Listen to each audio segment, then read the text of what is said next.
Hello everyone, welcome to the session on predictive modeling. Let's get started. In 2012, Amazon filed for a patent, method and system for anticipatory package shipping. This is a revolutionary concept which Amazon uses to ship products to a local warehouse even before the customer has placed the order. Yes, you heard that right. If you are considering buying that new smartphone, Amazon tries to ship it to your local warehouse even before you have made the decision.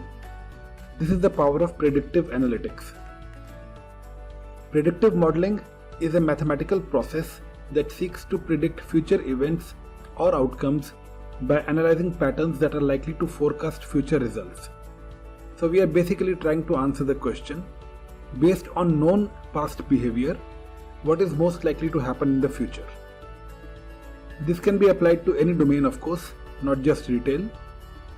The HR manager may be interested in predicting which interview candidates will perform the best on the job, or later on, which employees would churn. The bank may want to determine which customer is more likely to default on a loan. Predictive analytics uses predictors or known features to create predictive models that will be used in obtaining an output. A predictive model is able to learn how different points of data connect with each other. Algorithms across the spectrum of machine learning and artificial intelligence are used to achieve this. Two of the most widely used predictive modeling techniques are regression and neural networks.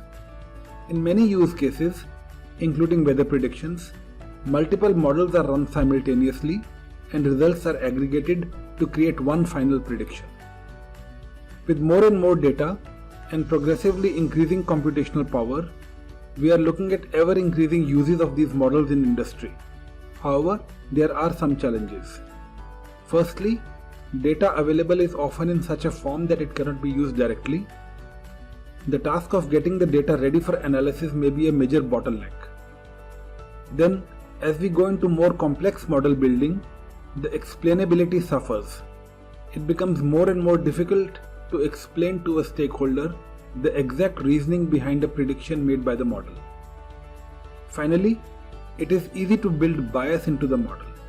For example, it was found that models predicting candidate suitability for jobs were trained on data such that they incorporated racial, gender and age biases. Now this is an undesirable situation for the candidates obviously, but also for the companies who will miss out on recruiting otherwise suitable persons. That is an aspect that is gaining more recognition now. Well, that's all for this session. If you like this mini bite, please like and subscribe to our channel. Thanks for watching.